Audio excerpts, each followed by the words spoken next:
Uniform civil code की चर्चा पूरे देश में है। चारों तरफ हाहाकार मचा हुआ है। लोगों का कहना यह है कि ये लागू होते ही भारत को हिंदू राष्ट्र घोषित कर दिया जाएगा। इस पर विपक्ष का जो विरोध है वो बराबर जारी है। ओवैसी ने इस संबंध में क्या कहा, सुनिए उनकी यादगार तकरीर।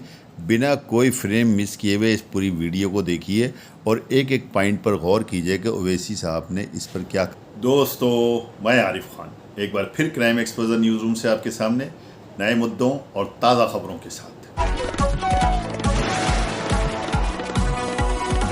ये नवरत्न बैठे हैं, इनको मुंह नहीं खोला जाता, इनको मुंह खोलने की इजाजत नहीं है। इतना बड़ा मसला बीजेपी देश के सामने ला रही है कि यूनिफॉर्म सिविल कोड की बात देश के प्रधानमंत्री नरेंद्र मोदी करते। हम पूछना चाहती है, कांग्रेस में जो नवरत्न बैठे हैं, बोलो, मुंह खोलो, तुम्हारी राय क्या है? क्या तुम उसके खिलाफ हो या तुम उसकी ताईद में है? बोलो। और ये जो बीजेपी की ताईद में ये रंग बिरंग के कपड़े पहनकर जो ओबामा के बयान पर बड़ा बड़ा तबसरा करते, तुम भी बोलो, यूसीसी के बारे में तुम्हारी राय क्या है? ओबामा के बयान पर तो बड़ा बढ़ चढ़कर बोले क्योंकि पप्पा को खुश करना था, मगर जब यूसीसी की बात आई तो सन्नाटा है। कांग्रेस पार्टी खुल के नहीं बोलती कि यूसीसी के बारे में नहीं, अभी हम ठहरेंगे। कमीशन को तो लिख कर दो कि यूसीसी के बारे में तुम्हारा मौकफ क्या है। पहले लॉ कमीशन की रिपोर्ट थी, चौहान साहब उसके चेयरमैन थे, मजलिस ने लिख कर दिया कि मुखालिफत करते हैं। हम यूसीसी की मुखालिफत इसलिए करते हैं क्योंकि भारत में प्लुरलिज्म और भारत का सेकुलरिज्म पूरे विश्व में एक अलग है। आज हम हमारे हिंदू भाइयों से भी अपील करना चाहेंगे कि 10 लाख हिंदू घराने ऐसे हाउस होल्ड हैं जो हिंदू अनडिवाइडेड फैमिली में उनको टैक्स रिबेट मिलता है। 2015-16 के इनकम टैक्स कर डेटा बताता है कि 3000 करोड़ आपको टैक्स रिबेट मिला। जो देश के प्रधानमंत्री आज यूसीसी की बात करते हैं, क्या हमारे हिंदू भाई हिंदू अनडिवाइडेड फैमिली के टैक्स रिबेट को छोड़ने तैयार हैं? उनको फैसला करना पड़ेगा। देश के प्रधानमंत्री बोलते हैं कि एक घर में 2 कानून कैसे होंगे। देश के प्रधानमंत्री आपको जो लिख कर दे देते हैं, आप पढ़ देते हैं। मैं जानता हूं कि आप बहुत पढ़े लिखे हैं, इस पर कोई इनकार नहीं है। देश के प्रधानमंत्री के पास वो डिग्री है जो किसी नागरिक के पास नहीं है। देश के प्रधानमंत्री के पास एंटायर पॉलिटिकल साइंस की डिग्री है। तो देश के प्रधानमंत्री को हम बताना चाह रहे हैं कि एक घर में 2 कानून, तो संविधान में कंकरेंट लिस्ट क्या है, यूनियन लिस्ट क्या है, स्टेट लिस्ट क्या है? प्रधानमंत्री अगर आप देख लेते तो मालूम होता। नहीं, एक घर में 2 कानून कैसे चलेंगे? प्रधानमंत्री union list, state list, concurrent list. प्रधानमंत्री को सिर्फ 44 से मोहब्बत है। प्रधानमंत्री ये जानते नहीं है या नहीं जानते नहीं मालूम कि डायरेक्टिव प्रिंसिपल 19 है और उस 19 में शेल एंडेवर का वर्ड सिर्फ यहां पर इस्तेमाल हुआ। एंडेवर के माने क्या है अंग्रेजी में? कि कोशिश करो। यहां पर प्रधानमंत्री वो भी उसको चाप लेते हैं। डायरेक्टिव प्रिंसिपल में शराब का पाबंदी आयत की बात की गई। बंद कर दो शराब। जितने जयपुर में शराब की दुकानें हैं पूरे बंद कर दो। जितने दिल्ली में, मुंबई में है पूरे बंद कर दो। अच्छा, नहीं बंद कर सकते तो ये कह दो कि जुमा और हफ्ते के दिन बंद करेंगे। तो अगर जुमे और हफ्ते के दिन बंद करेंगे तो रोड पर लोग निकल कर आ जाएंगे कि हमको विड्रॉल सिम्टम्स हो रहे हैं, हमको कुत्ते की पेशाब पीने की आदत है, हम पीना चाह रहे हैं।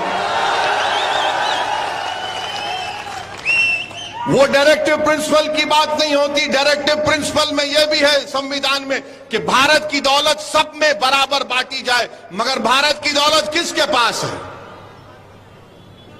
भारत की दौलत किसके पास है बताता हूं आपको। माने भारत की दौलत के बारे में अगर आप देखेंगे तो आपको जानकर तकलीफ होगी कि हमारे देश की दौलत कितने लोगों के पास है। 50 लोग 55 लोगों के पास 60% भारत की दौलत है। प्रधानमंत्री तो आप तो गरीब परिवार से आए, आप तो चाय बेच कर आए ना, तो गरीबी का एहसास आपको है, मगर पूरी दौलत इनके पास है, मगर प्रधानमंत्री उस पर बात नहीं करेंगे। डायरेक्टिव प्रिंसिपल में यह भी है सिर्फ 44।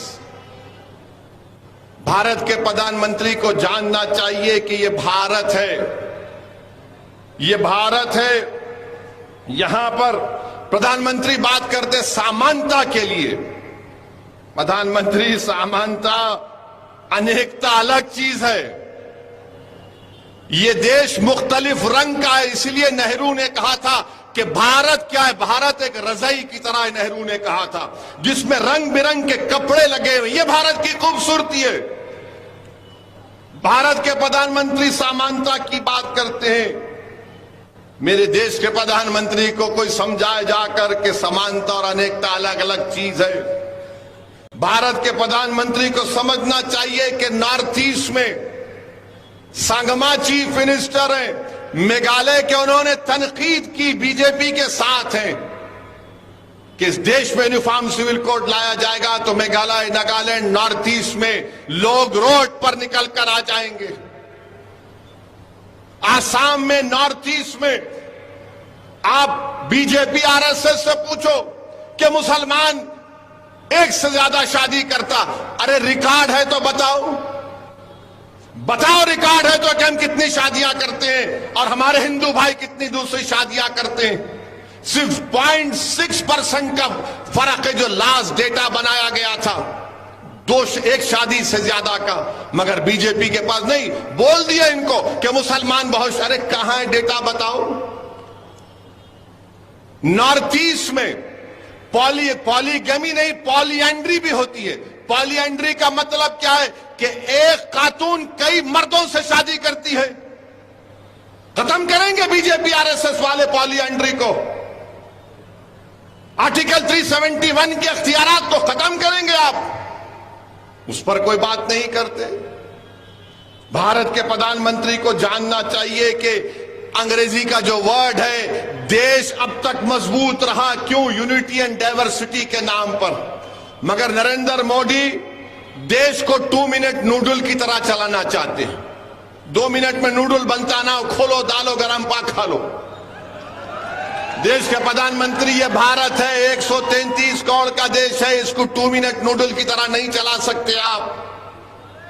और फिर आप जानते हैं कि ये महाद्वीप है, भारत नहीं है, महाद्वीप है ये।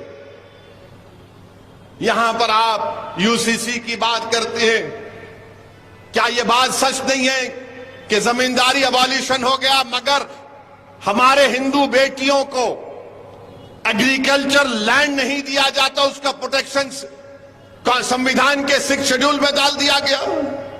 निकालेंगे क्या उसको, आप बताइए हमको। भारत के प्रधानमंत्री कहते हैं एक घर में 2 कानून क्यों। तो भारत के प्रधानमंत्री, मैं आपको चैलेंज कर रहा हूं, ये 20 तारीख को जो पार्लियामेंट आ रहा है, आप एक कानून बना दो कि जितने इंडस्ट्रियलिस्ट हैं, चाहे बड़े बड़े हों, वो अगर उनमें बिजनेस का कोई कॉन्फ्लिक्ट होगा, कोई झगड़ा होगा, तो वो अपना झगड़ा भारत के कानून के तहत हल करेंगे, ना कि सिंगापुर में आर्बिट्रेशन को जाएंगे। बड़ी बड़ी कंपनियां जो करोड़ों रुपया का कॉन्ट्रैक्ट करती हैं, अरबों रुपये का, अगर उनमें इख्तलाफ या झगड़ा होता है तो सिंगापुर के आर्बिट्रेशन को मानते, भारत के कानून को नहीं मानते। बताइए प्रधानमंत्री, देशभक्ति कहां चले गई? देशभक्ति कहां चले गई आपकी? आर्बिट्रेशन सिंगापुर का होगा, देश का नहीं हो सकता क्या? आप बैन लगा दीजिए, सिंगापुर का आर्बिट्रेशन नहीं, देश का होगा। आप बताइए मेरे अजीज दोस्तों और बुजुर्गों, यूसीसी क्यों लाना चाहती हैं? यूसीसी क्यों लाना चाहते हैं? और हम जब बात किए हम इसके खिलाफ हैं तो बीजेपी के चीफ मिनिस्टर बोल दिए ओवैसी जिन्ना की जहनियत का है। मैं उस शख्स को कहना चाह रहा हूं कि तुम में इतनी इंटेलेक्चुअल कैपेसिटी नहीं है, तुम मेरे दिमाग का मुकाबला नहीं कर पाओगे। तुमको बचपने से सिर्फ 3 चीजें डाली गई। क्या डाली गई? दाढ़ी वाला दिखा जिना, या मुगल, या हिजाब, बस। चौथा तुमको आता ही नहीं है। अरे दुनिया को खुलकर देखो, ये तुम्हारे दिमागों पर जो निकाब है ना, निकालो नफरत का। 75 साल की आजादी का अमृत उत्सव मना रहे हैं, मुसलमान दिखते कि जिन्नावादी है, तुम क्या गोडसेवादी हो? हम पूछ रहे हैं, सवालात उठा रहे हैं। यूनिफॉर्म सिविल की एक्सा सिविल कोड की बात करती है। आप बताइए क्या एक डायरेक्टिव प्रिंसिपल आर्टिकल 25 और आर्टिकल 29 का फंडामेंटल राइट छीन सकता? नहीं छीन सकता। Right to culture unfettered fundamental right है मेरे लिए। यकीनन मैं मुसलमान हूं और भारत का नागरिक हूं। जिस तरह नरेंद्र मोदी हिंदू है और भारत के नागरिक है, मैं भी मुसलमान हूं और भारत का नागरिक हूं। जिस तरह उनको फख्र है अपने भारतीय होने का, मुझे भी फख्र है। सुनिए सुनिए सुनिए सुनिए, बात आपको सुनना जरूरी है। अगर कोई हमारा हिंदू भाई मंदिर को जाता है तो मैं मस्जिद को जाता हूं। जिस तरह भारत के प्रधानमंत्री जाते हैं, मैं भी मस्जिद को जाता हूं। मुझे अल्लाह ने कहा कि यतीमों का माल मत खाओ, उन पर रहम करो, हम सुनते हैं। मुझे अल्लाह ने कुरान में कहा निकाह करो, मगर एक अगर ज्यादा करना है तो एक से करना अच्छा, इंसाफ करना पड़ेगा, हम मानते हैं। मेरे दीन ने मुझसे कहा, मुझे दीन ने मुझे बताया तो मैं चलता हूं। आपको इतनी तकलीफ क्यों हो रही है उस पर? अगर आपको इख्तियार हासिल है अपने मजहब पर चलने का और आपकी भारत से मोहब्बत पर कोई शक नहीं किया जाता, तो मेरी मोहब्बत पर शक किस बुनियाद पर? किस बुनियाद पर बताइए आप? मगर नहीं, दिमागों में डाल दिया गया। अरे भाई साहब, इस देश की खूबसूरती इसका प्लुरलिज्म है, इसका सेक्युलरिज्म है। अब देश के प्रधानमंत्री, एक घर में 2 कानून, कैसे प्रधानमंत्री? हर रियासत का, स्टेट का सीआरपीसी अलग है। आपको पता है? नहीं मालूम मुझे। सीआरपीसी अलग है, अलग कानून है। बाज स्टेट में आपको बेल का कानून मुख्तलिफ है। मगर देश के प्रधानमंत्री बोल दिए और पूरे बीजेपी के लोग थालियां। प्यारे, कभी पढ़ लिया करो, कभी देख लिया करो। आर्टिकल 29 का प्रोटेक्शन है मेरे पास, आर्टिकल 25 का भी है, 29 का भी है। साबिका लॉ कमीशन ने कह दिया कि यूसीसी की ना जरूरत है, मगर आप क्यों लेके आना चाह रहे हैं? क्या वजह है? क्योंकि भारत के प्रधानमंत्री देश के प्लुरलिज्म और सेक्युलरिज्म से वो नहीं मानते। भारत के प्रधानमंत्री सब चीज को एक करना चाहते हैं। भारत का एक ही रंग, एक ही समुदाय, एक ही मजहब, एक ही जबान, एक ही कल्चर, हर चीज। अब तो एक फर्टिलाइजर भी करना चाहते हैं। भारत के प्रधानमंत्री, ये देश एक है और एक रहेगा, मगर इस देश में बसने वाले 130 करोड़ जनता हजारों तहजीबें, हजारों मजहब को मानने वाली, ये देश की खूबसूरती है। मगर भारत के प्रधानमंत्री को अनेकता से बड़ी नफरत है। भारत के प्रधानमंत्री अनेकता को नहीं मानते। देश के प्रधानमंत्री, जान लीजिए कि ये महाद्वीप है। आप बताइए कि हमारे ट्राइबल हैं, आदिवासियों के कस्टम को क्या करेंगे? आदिवासियों के कस्टम को क्या करेंगे? तो यूसीसी के नाम पर देश के प्रधानमंत्री एक हिंदुत्वा सिविल कोड लाना चाहते हैं। हिंदुत्वा सिविल कोड लाना चाहते हैं। मजलिस पहले भी मुखालिफत की, आज भी करेगी और कल भी करेगी। एक घर में दो कानून की बात देश के प्रधानमंत्री करते और कांग्रेस कुछ नहीं बोलती है।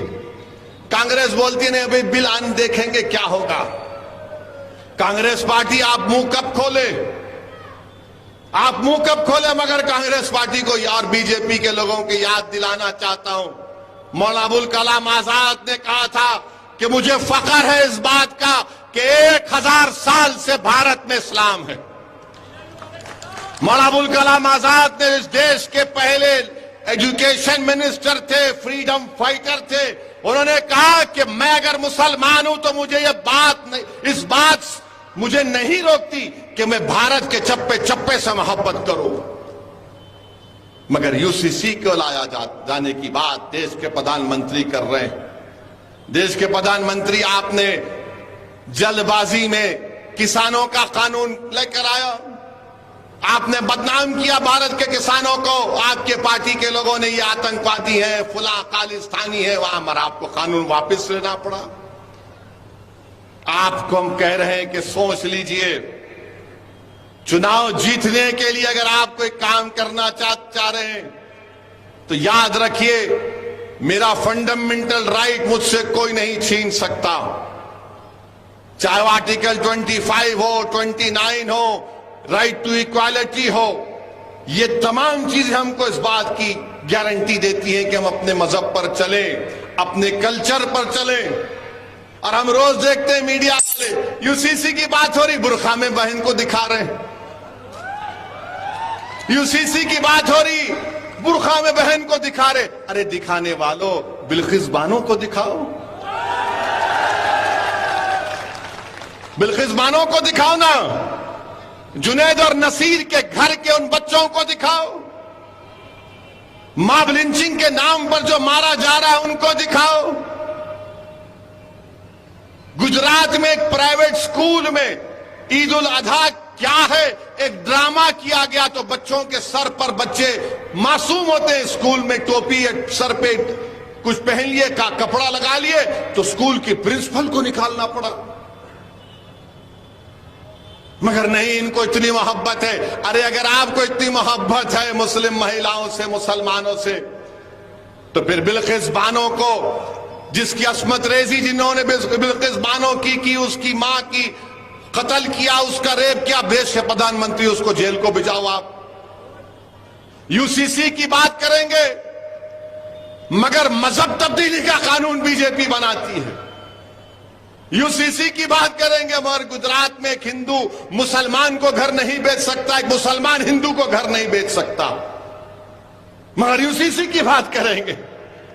तो मेरे अजीज दोस्तों और बुजुर्गों, ये मुल्क के हालात हैं। वीडियो अगर पसंद आई हो तो लाइक कीजिए, शेयर कीजिए और चैनल को ज़रूर सब्सक्राइब कीजिए ताकि डायरेक्ट नोटिफिकेशंस आप तक पहुंचते रहें।